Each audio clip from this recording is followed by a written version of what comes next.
Eat class, which is part 1 of our 3 patient orientation classes. We are getting flexible and putting them on Facebook Live, and then we'll download them to YouTube so that you will be able to access them since we can't have group classes on site in our classroom. I'm going to give people a few minutes to get on so that they can jump on and get credit for attending the class. So we'll just give everybody a few minutes.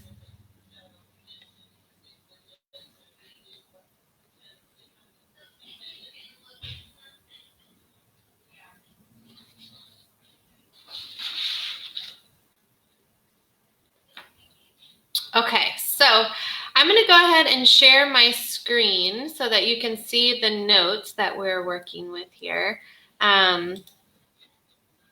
Let's see.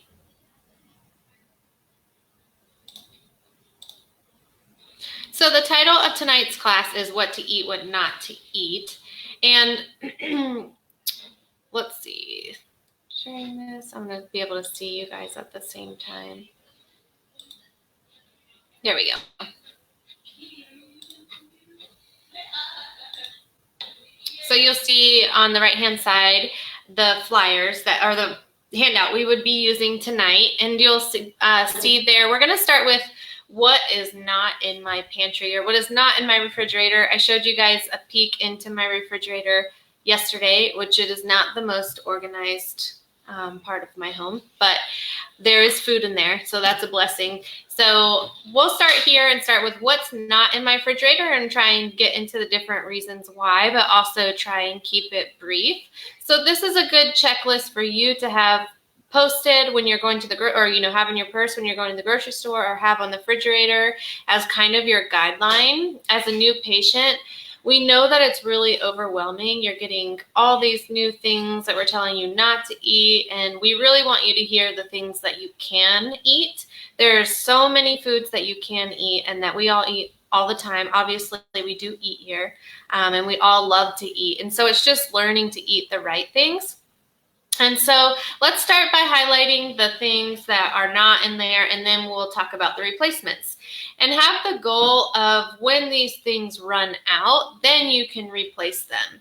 And a lot of feedback we got today was, well, with the state of the grocery store, that this is all I could get. So I want to help educate you too that I did see a lot of the healthier versions and options were still on the shelf. I kind of don't want to tell you so that they're still there for us.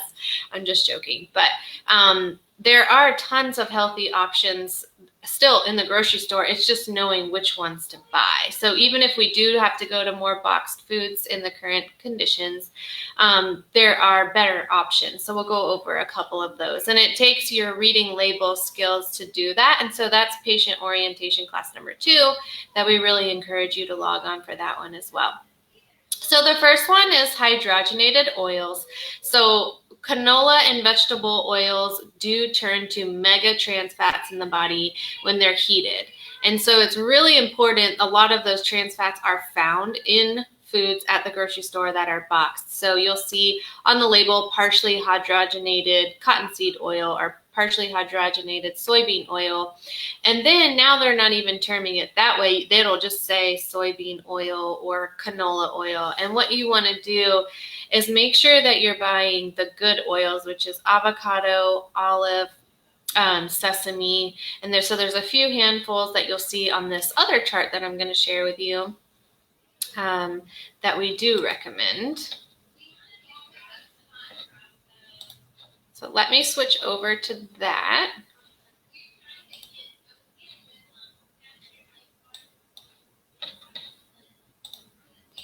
Screen share. Sorry, this is my first time using this format, so I'm trying to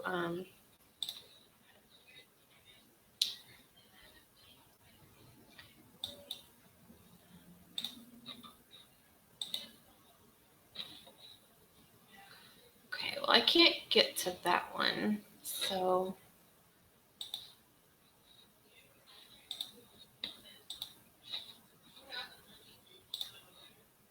here we go. I'm just going to do entire screen so you guys can see all of that.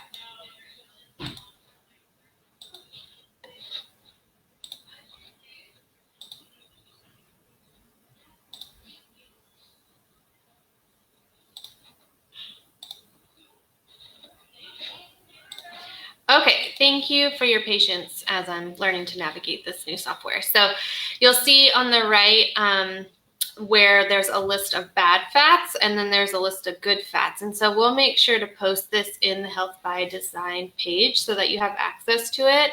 But you'll see there where it lists out the different ones that are good and the different ones that would be bad when they get heated. So on the good side, you'll see avocado, coconut oil, almond oil, sesame, flax, walnut.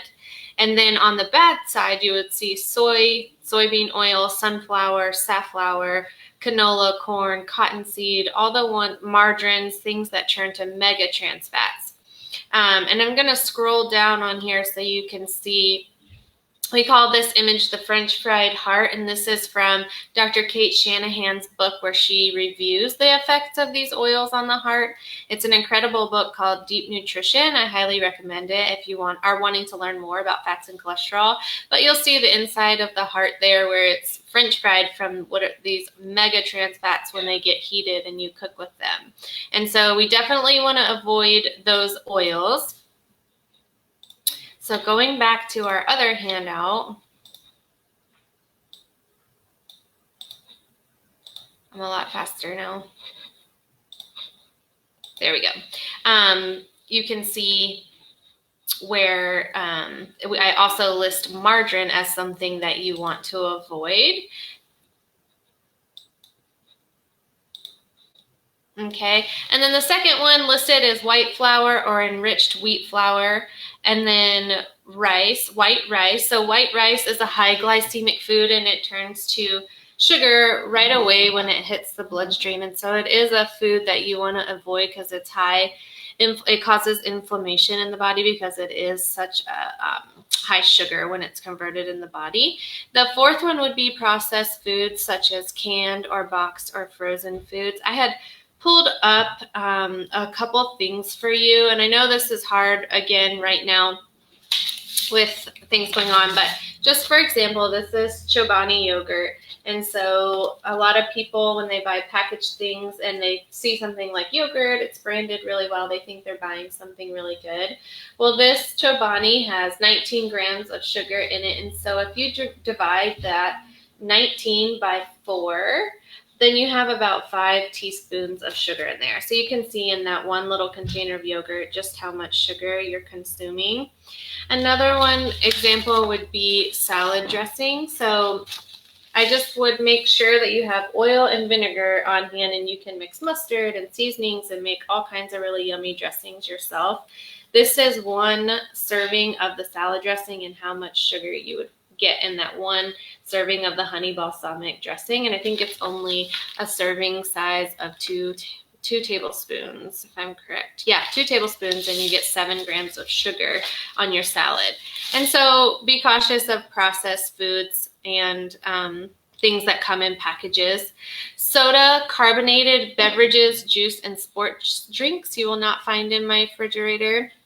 And here's why. A lot of times we're trying to drink the different sports drinks to stay hydrated when really those aren't the ones that would actually hydrate you. And drinking a water or drinking something with mineral water is something that would actually be beneficial to you.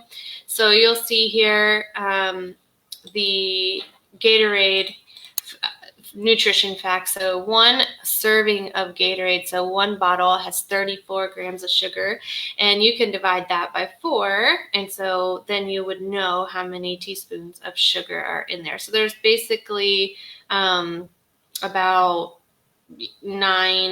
9-ish, a little less than 9 teaspoons of sugar in the Gatorade. So that's something that you won't find in my refrigerator. And also juice is another sneaky one, and so I'll pull that up for you as well. So this is an orange juice nutrition label. It's hard to see on here for you guys, but I'll call it out to you.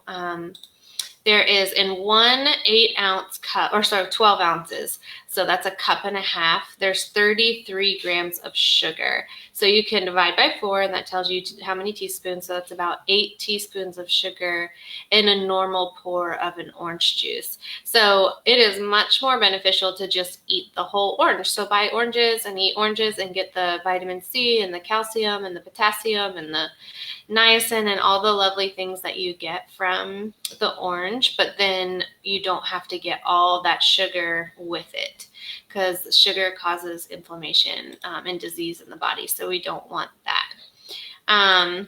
So going back to our handout, you'll see our next items that are up to discuss. We have removing, the white sugar, high fructose corn syrup, artificial sweeteners. That includes Splenda, aspartame, sorbitol, erythritol, some of the ones that are just man-made. And then there's table salt as well. We will show you in a second that we recommend you get salt that still has the minerals and things that are naturally occurring in it, instead of eating the table salt that has all of that removed from it. And then you'll see condiments, barbecue sauce, mustard, and ketchup are really important to watch. They're sneaky. They have a ton of added sugar in them, especially. People know ketchup has sugar in it, but barbecue sauce flies under the radar, and it has a ton of sugar in it. And then the 11th one you'll see there is lunch meats. So unless they're organic and sulfate and nitrate free, they are harmful to the body and do cause issues with blood pressure and vascular health. Affect the vessels and how they dilate. The amount of salt that is in them is really harmful as well. The next one you'll see is tap water or water in plastic bottles. So most people are informed on that now, but tap water has fluoride and all kinds of chemicals in it that are really toxic. And so we do recommend getting natural spring water or having highly filtered water available.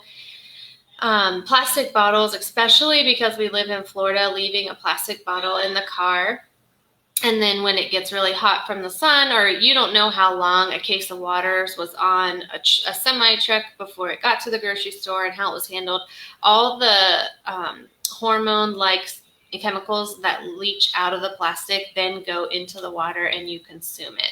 So we really don't recommend drinking out of plastic bottles. We all have stainless steel bottles or glass bottles that we refill and drink from. The next one would be soy. Don't keep soy products in the house. Like if you're a soy sauce person, what I would recommend using is something called coconut aminos. You can buy those at Trader Joe's and a couple different stores, and that has a similar flavor to soy sauce, but then you're not getting the soy itself and then the high sodium.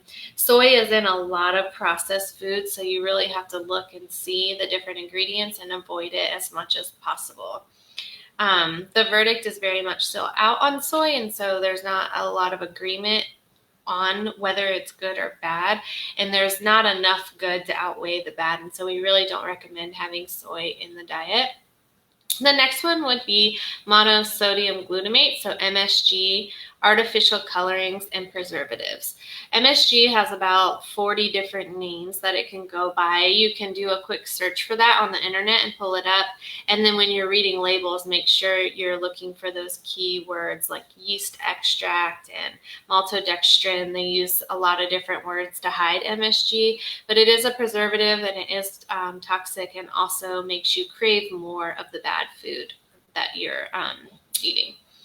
So what is in my refrigerator? So enough talk about what not to eat. So let's talk about what you should eat and what we do have in our refrigerators. So we do have cold pressed olive oil, coconut oil, and avocado, sesame, and almond oil on hand. I cook the most with avocado oil. My family doesn't love the taste of coconut oil on roasted vegetables and things like that. And avocado oil has the highest flash point. on it so it doesn't turn into a mega trans fat when it gets heated at a high temperature, so when you're like roasting vegetables and things like that in the oven. And then if I'm going to make a salad dressing or something where the oil is going to stay colder, then I use olive oil. I love the taste of olive oil, and then I love the benefits that are found in olive oil, so I do make all of my salad dressings from that oil. And then coconut oil, a lot of people love to cook with it, like sauteing in a pan or roasting vegetables or greasing a pan or doing anything they need to do with an oil. It's just that you do taste a little bit of the coconut. The second thing you'll see is whole grains. And so we try not to eat a lot of grains. If you are a Health by Design family member, we try to limit those, but the grains that we do recommend would be quinoa, buckwheat in moderation, and then if you're going to include starches, sweet potatoes and yams would be better because of the way the body processes them, and they do have a lot more minerals and vitamins in them than their sister, the white potato. And the white potato is a high glycemic food and will spike blood sugar and does not aid in weight loss. If you are trying to lose weight, you would want to avoid the sweet potatoes and yams. Brown rice and wild rice, sometimes we eat that in moderation. Again, we keep that at a minimum just because it can cause inflammation in some people, and then it does cause or slow down weight loss if you're avoiding carbohydrates for that reason. But if you do have rice, we recommend brown or wild rice and never instant rice. On the fourth point, you'll see we really recommend just eating real food. So shop the perimeter of the grocery store. That's my recommendation regarding what's currently going on. For my family, I stocked the refrigerator with just whole foods. So I got quality meat that I could find for protein, and then for fruits and vegetables, like we have tons of fruits and vegetables that I bought, and then I also got my Misfits box. So you can get fruits and vegetables right now. It's just finding good resources. I really do recommend Misfits, where you can sign up and they send you the ugly fruits and vegetables that didn't make the shelf at the grocery store, and it's really cost effective, and they are organic, and I've always been pleasantly surprised and very pleased with all of the produce that we do get. You can also reach out to local farmers are pairing up with smaller stores and locations that are usually at the Riverside Arts Market, and they're setting up little pop-up shops at different restaurants in town where you can buy fresh produce since they're not able to be at the Riverside Arts Market.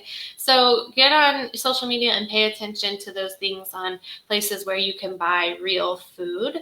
You don't have to stock your house with processed foods. Like I also Googled, hey, what are the produces that last the longest on the shelf? And it was cabbage and the cruciferous ones, cabbage, cauliflower, broccoli, some of those that can stay in the refrigerator longer than other fruits and vegetables. So try and get the ones that last longer. The next one you'll see is unsweetened teas or herbal teas. We often recommend those for our patients who want something different to drink besides water. And then also in the evening when you get a sweet tooth, if you sip on an herbal tea, you feel like you're eating something, and then it's not something that's harmful. And then it helps you curb the sweet craving and move on and forget that you wanted to eat a chocolate chip cookie instead.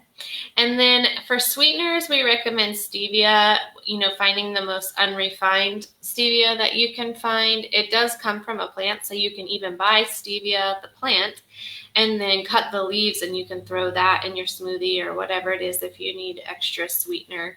But you can buy, I'll give you a recommendation of a brand as we scroll down. Monk fruit is another option, raw honey, coconut, palm sugar in moderation. Those are good resources. And then you'll see next for milks, instead of having the pasteurized milk, we do recommend coconut or almond milk. And if you eat cow milk, then to do it in the raw form. It is hard to find, and probably especially hard right now, but worth looking into. And then we really recommend eating grass-fed butter. There, a lot of the butters that you see, if it's in a container and they've done anything to make it soft, even some of the grass-fed butter companies, they've added canola and a lot of vegetable oils that then make it really unheart healthy.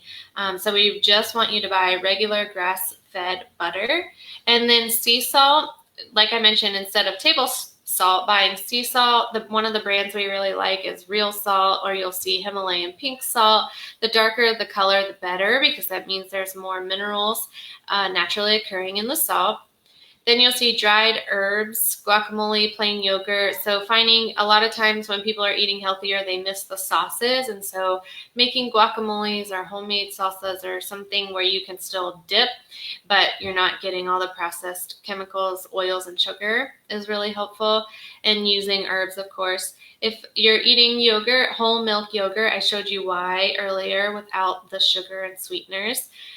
Next, you'll see roasted chicken breast or dinner leftovers, grass-fed beef, grass-finished. So that's important. Often you'll see, the meat is grass-fed, but you really want it to be grass-fed and grass-finished. So that's important. That means you can grass feed a cow for a majority of its life, and then at the end feed it corn and grains. So you do want it to be grass-finished. Natural spring water in glass bottles or highly filtered water is the next one. Like we were discussing earlier, instead of drinking plastic water bottles or drinking out of the tap, it is important to have filtered water that does try to get the fluoride and extra chemicals out of the water. A lot of people like Berkey filters, and they have extra filters you can add that does remove the fluoride. If you do something like a reverse osmosis, you do have to add minerals back into the water. So it is important to research, if you do go with a heavy duty filter, to make sure that you're using something that is still healthy for you, or make sure it's not stripping the water of all of its minerals as well. Limit to 1 to 2 servings a week. I really would limit brown rice and any kind of potato to 1 to 2 servings a week, and that's because of their glycemic index and how they do turn to sugars in the body and can cause inflammation. The next one would be pork. Some argue that pork should not be eaten as often as some of the other proteins, so limit that one as well. Shellfish, and then alcohol, limit to 1 to 2 servings a week. Coffee is one of the dirtiest crops that exists with pesticides and all the things they spray on it. So it's really extremely important to get organic coffee. And then sweets, obviously, please limit those to 1 to 2 servings a week. Or if we're helping you wean off of it, like try and stick to your goal on that.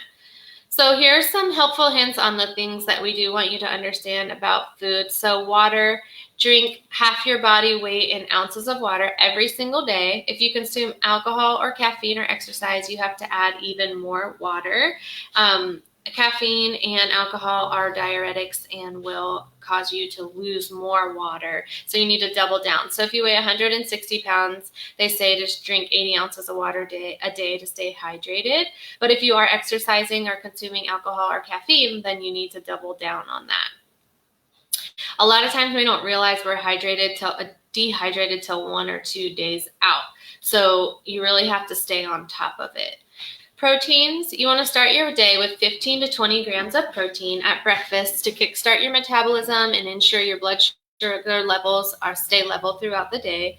So if you do have a carbohydrate like a piece of Ezekiel bread or something like that, it's really important to pair it with a protein like a nut butter or an egg or something like that so that your blood sugar stays level. A serving of protein should be consumed at every meal, and the portion size should be the palm of your hand. So that's one thing I told my husband, that's good about Corona and meat being limited, is that we can consume less, because a lot of times we're consuming way more meat than we need to be. And so if we're getting a piece that's the palm of our hand, I didn't need to buy 2 chicken breasts really serves my family if we're following that rule instead of 3 for the 3 people. And then lean proteins such as poultry and fish are favored over red fatty meats. Again, eat organic, grass-fed, grass-finished to limit your exposure to growth hormones and inflammatory fats and pesticides. Seafood should be wild caught. So the nutrients that are available in wild caught seafood versus farm raised are completely different. And a lot of the farm raised seafood has, they're eating food that is below dog food, is what we have learned. So the farm raised fish are eating horrible food, and so then you're eating the fish. So wild caught is really the best. And then their nutrient density is way higher than the farm raised fish. And we've even seen and shown you in grocery stores where salmon will say that it's fed food that helps dye the flesh of the fish pink, and that's not its naturally occurring color. So pay attention to that, and then limit fish that's high in mercury to every other week.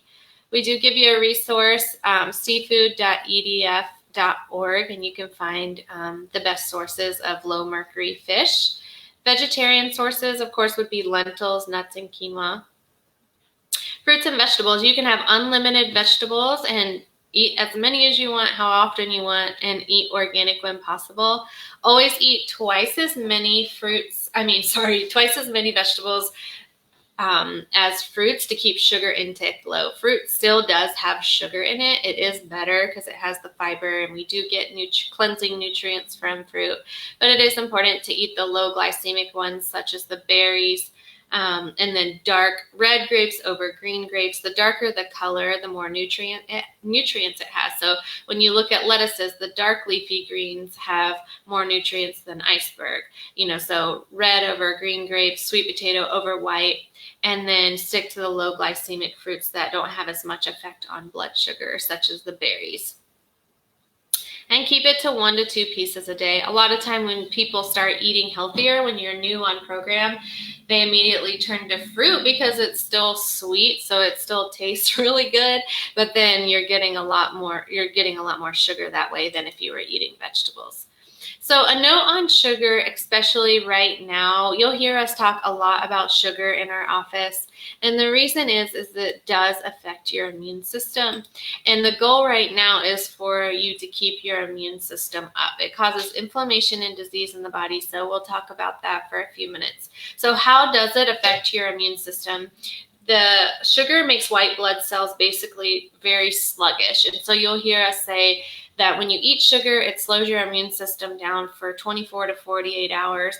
And so some studies show it ranging in that window of the white blood cells basically not doing their job, which is to clean up all the viruses and bacteria in the body and to keep your immune system functioning at optimum. This does include honey and juices and things that still raise your blood glucose. So that's one of the ways. Glucose also coats bacteria and fungus and turns the body's ability to notice them off. So they get coated just like in a sticky coating, sugary coating, so the body doesn't detect them as invaders and the immune system's not working to rid them from the body. Another thing to think about is that cancer cells do live off sugar, and when you go in for a cancer PET screening, they actually have you drink radioactive sugar, and then they follow the sugar to see where it goes in the body to find the cancer cells, because the cancer cells will start eating the sugar, and that's what lights up on the screen if it's all condensed to one region. Cancer needs glucose to survive. So, and your immune system is the system that's supposed to fight the bad cells that have gone bad and are turning into cancer. So you want to keep your immune system sharp and then not distracted and not feeding the bad cells, right? So feed good cells, feed the healthy cells, and not the bad cells in the body. So one of the best things you can do right now is avoid sugar to keep your immune system up. My husband asked me, what can we do to keep our immune system? What can I take to keep my immune system up during this time?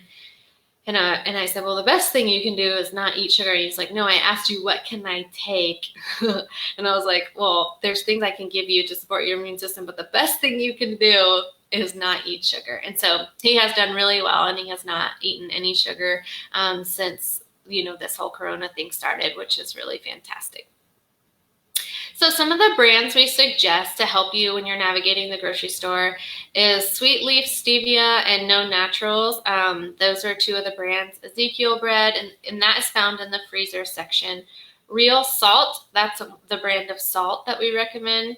And then you can find organic seasonings. There's all different brands now. It's really become more popular for there to be organic seasonings.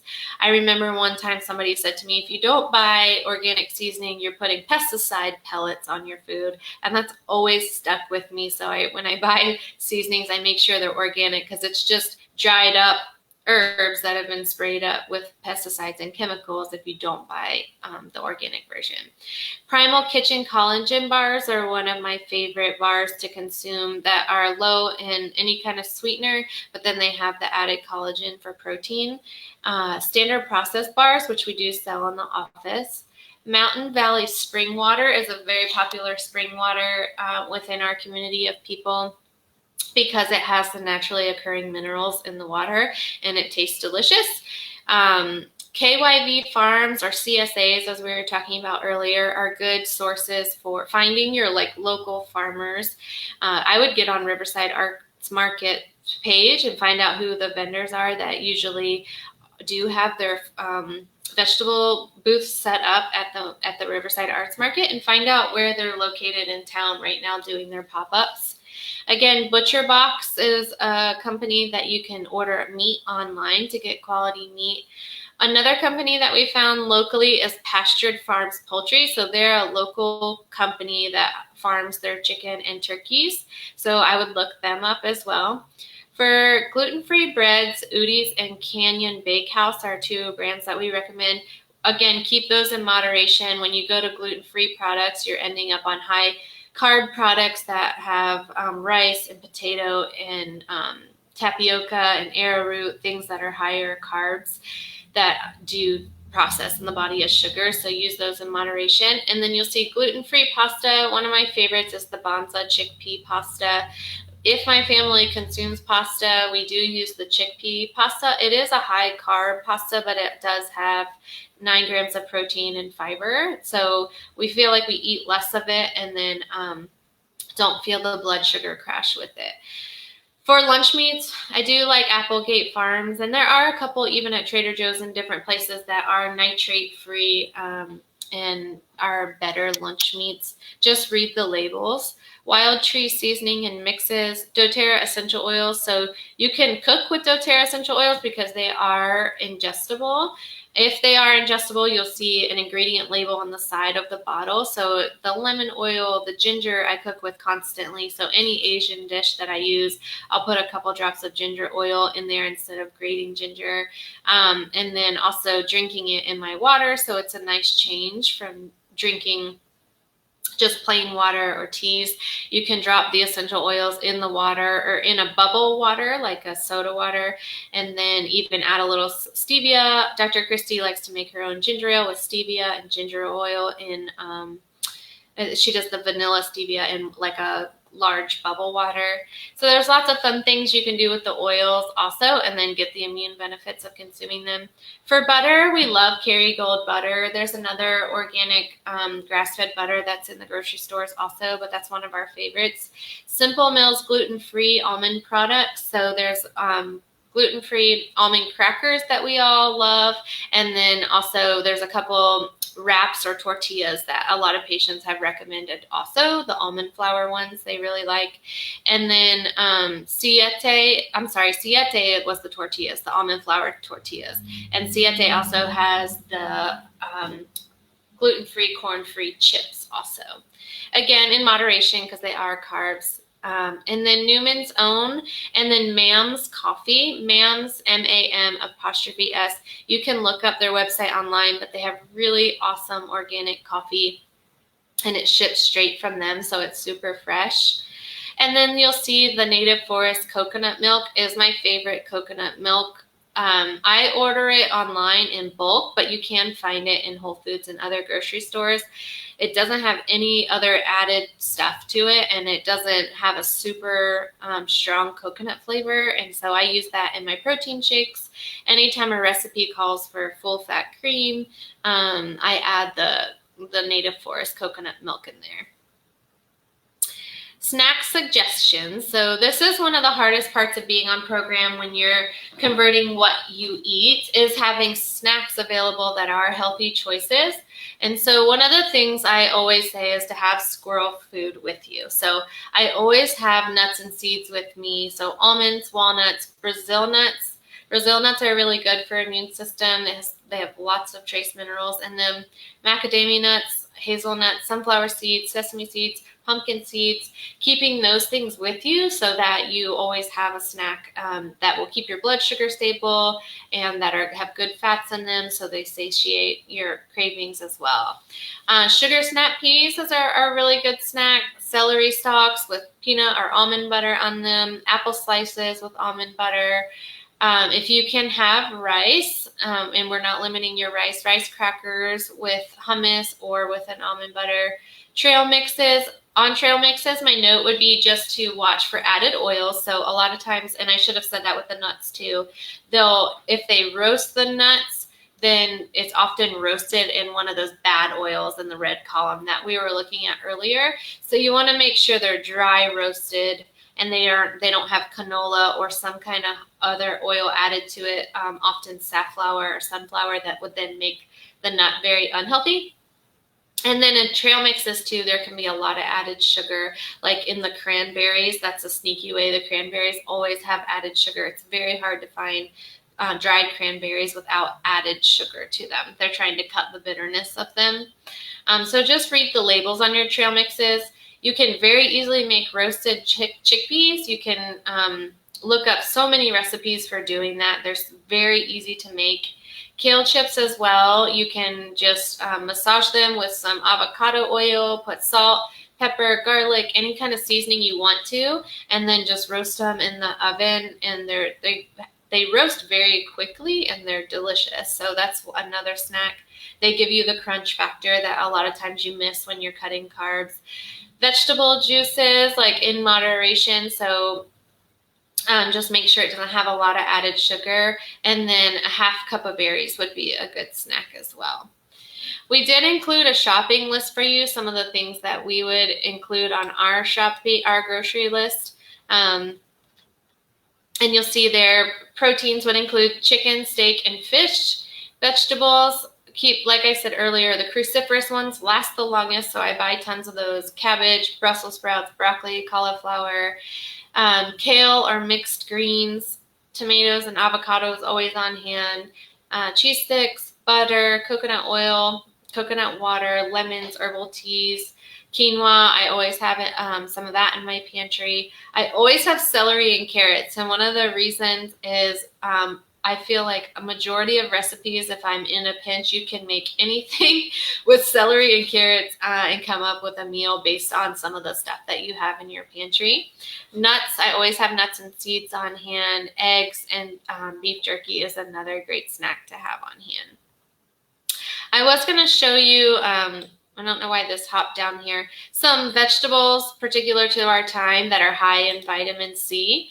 So you'll see there cabbage, lemon, red chili, chard, mint, mustard greens, garlic, green peas, kohlrabi, chives, spinach, broccoli, bell peppers. We have a lot of bell peppers in our refrigerator right now that we're snacking on. Parsley, red cabbage. You can see there's a whole long list of vegetables that are high in vitamin C. And so those are things that we should be snacking on right now just to keep our immune systems sharp. I do have one more picture to show you down here. This is just an example of having the opportunity in the grocery store to pick one thing or the other right now if we are looking at processed foods. So here is a label for condensed cream and mushroom soup from Campbell's. It's vegetable oil including corn, cottonseed, canola, and soybean, modified food starch, salt, monosodium glutamate, which is MSG, soy protein concentrate, yeast extract, which is more MSG, artificial flavorings that we don't actually know what is included in there because they don't have to say. So that's one example. And then I'm going to show you an example of another one that would be, let's see. a good alternative to choose instead of getting, it's still a packaged food, because I know a lot of you have concerns about that right now, but you can choose the better option. You'll see here, this is the Pacifica brand. And the ingredients are water, mushrooms, cream fraiche, which is cultured cream, cultured milk, rice starch, rice flour, cream, salt, garlic powder, onion powder. All things that are whole foods, things that we can pronounce, and that is still a packaged item. There was plenty, I'm probably shouldn't tell you because then I can't buy it, but there was so much of the Pacific brand, and then, you know, like the other brands were completely wiped out. So read your labels on your packaged food as well. And then, of course, as we move away from this situation that we're all in, we can really focus on not eating packaged foods at all, but eating whole foods.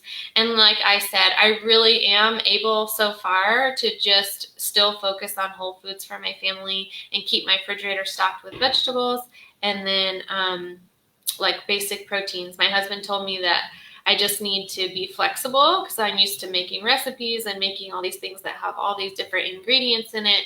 And so I am learning a new way of cooking and just keeping it very simple, doing a protein and a vegetable. I remember meeting with a nutritionist back before I started doing what I was doing, and she said, I don't know why meals overwhelm you so much. All you need is a protein, a vegetable, and say some dandelion greens. And she was like, that's all you need. It really can be really simple if you have your basic cooking ingredients, like the good oils, the good fats that we talked about, really good seasonings, and things to use in the kitchen, but keep it super simple.